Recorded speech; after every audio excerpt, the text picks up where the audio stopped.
कभी सपनों को हालात रोक देते थे, लेकिन अब बदल रहा है हरियाणा। लखपति दीदी योजना ने दिया महिलाओं को नया सहारा।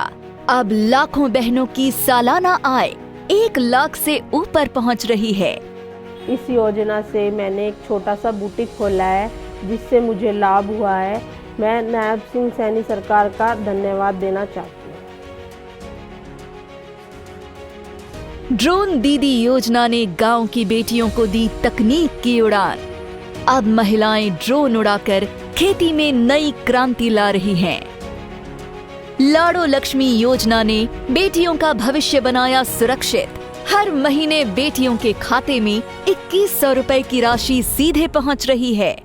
बेटियों को आर्थिक रूप से सशक्त करने के लिए दीनदयाल लाडो लक्ष्मी योजना वो शुरू की है। इसके तहत उन्हें हर माह 2100 रुपए की वित्तीय सहायता दी जा रही है। विकास में महिलाओं की भागीदारी सुनिश्चित करने के लिए हमने उन्हें पंचायती राज संस्थाओं में 50% प्रतिनिधित्व दिया है। बहन बेटियों को उच्च शिक्षा के देने के लिए प्रदेश में खोले गए 80 कॉलेजों में से 30 विशेष रूप से लड़कियों के हैं। आज पोस्ट ग्रेजुएट तक लड़कियों को मुफ्त शिक्षा दी जा रही है। मुख्यमंत्री विवाह शगुन योजना ने बेटियों की शादी में बढ़ाया सम्मान और सहयोग। अब 71,000 रुपए तक की शगुन राशि से बेटियों का विवाह हुआ और भी गरिमामयी। जब महिलाएं आत्मनिर्भर हों और बेटियां सुरक्षित, तभी सशक्त होगा हरियाणा।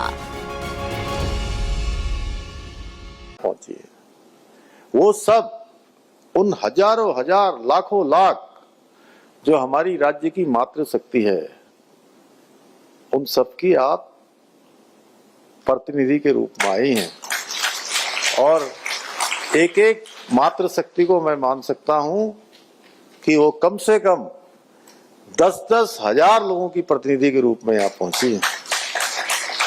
तो इसलिए आप स्वयं अंदाजा लगा सकती हैं कि ये केवल एक औपचारिक कार्यक्रम नहीं है कि आप आई और कार्यक्रम हो गया, एक सम्मान का कार्यक्रम भी संपन्न हो गया। हम लोगों ने जो बातचीत करनी थी, बातचीत भी हो गई। इस सच में ये कार्यक्रम बहुत ही भावुक करने वाला है और बहुत आत्मीय क्षण है, क्योंकि आज हम उन माताओं का सम्मान करने के लिए यहाँ पर एकत्र हुए हैं, जिनके बारे में चूंकि मैं थोड़ा विलंब से आया, मैं उस संवाद का हिस्सा नहीं बन पाया। उसमें रेखा जी ने आप लोगों से संवाद भी किया, जैसा उन्होंने बताया कि सच में अभी चंद्रेश जी बता रहे थे, हमारी बहन भारती जी को देख लीजिए यहाँ पर। और इसी प्रकार से अलग किसी के साथ बेटियां, और उसके बाद उन्होंने ये प्रण किया, संकल्प लिया कि नहीं, परिस्थितियां कितनी भी कठिन हो, लेकिन मैं अपनी बेटियों को पढ़ाऊंगी, मैं उनको शिक्षित करूंगी, उनको हर क्षेत्र में आगे बढ़ने के लिए जो भी अवसर होंगे उन अवसरों को उनको दिलाने के लिए हर संभव प्रयास करूंगी। इसी प्रकार से सबके जीवन में अनेक चुनौतियां, अनेक परेशानियां, त्याग है, संघर्ष है, स्नेह है, और उन्होंने अपने संस्कारों से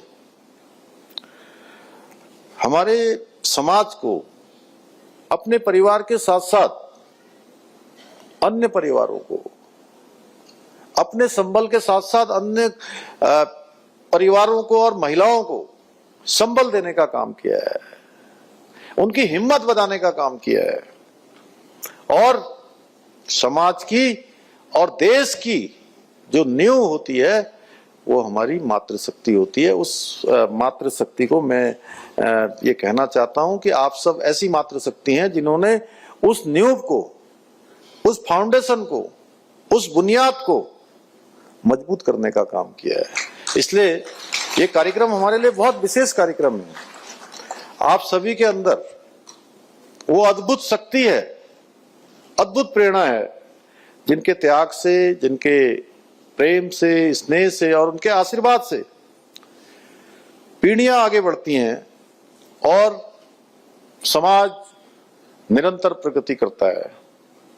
एक मां अपने जीवन के सुख को त्याग कर अपने बच्चों का भविष्य संवारती है। उसके जीवन में चाहे कितनी भी परेशानियां हो, कितनी भी कठिनाइयां हो, लेकिन उसके मन में हमेशा ये इच्छा होती है कि मेरा बेटा आगे बढ़े, मेरी बेटी आगे बढ़े, मेरे बच्चे आगे बढ़े। वो किसी अवसर से, कोई अवसर ऐसा ना हो जो उनके पास ना आए, किसी अवसर को चूके नहीं। हर क्षेत्र में उनको आगे बढ़ने का अवसर मिले। जहां वो बच्चों के बारे में सोचती है, वहीं पूरे परिवार को भी संभालने का काम करती है। इसीलिए तो कहते हैं घर की लक्ष्मी, यही कहते हैं ना।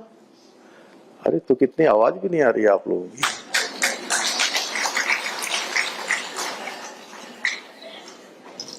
जिस घर में मातृशक्ति का अच्छा मैनेजमेंट होता है, अच्छा प्रबंधन होता है, वो घर हमेशा सुखी रहता है, हमेशा फलता फूलता रहता है।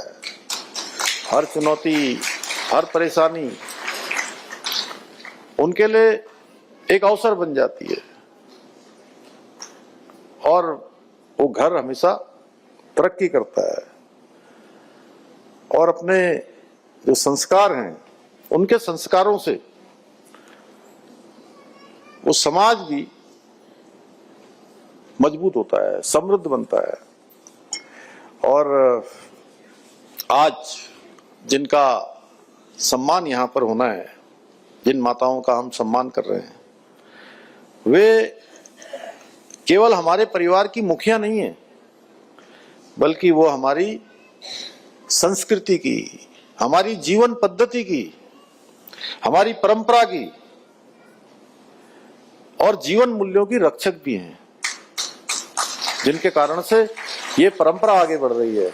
और यदि हम अपने राज्य की बात करें, उत्तराखंड राज्य की बात करें, तो हमारे यहाँ मातृशक्ति का योगदान तो और भी अधिक प्रेरणादायी है, अधिक गौरवपूर्ण है।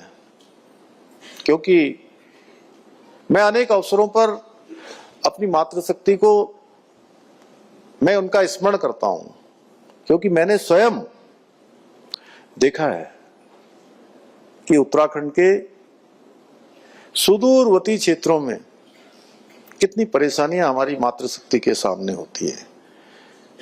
कैसे वो अपना घर चलाती हैं, कैसे गाय भैंस देखती है, कैसे खेती बाड़ी देखती है, कैसे बच्चों को देखती है, कैसे उनके लिए खाना बनाती हैं, कैसे उनको स्कूल के लिए भेजती हैं। अपना भूखा रहकर,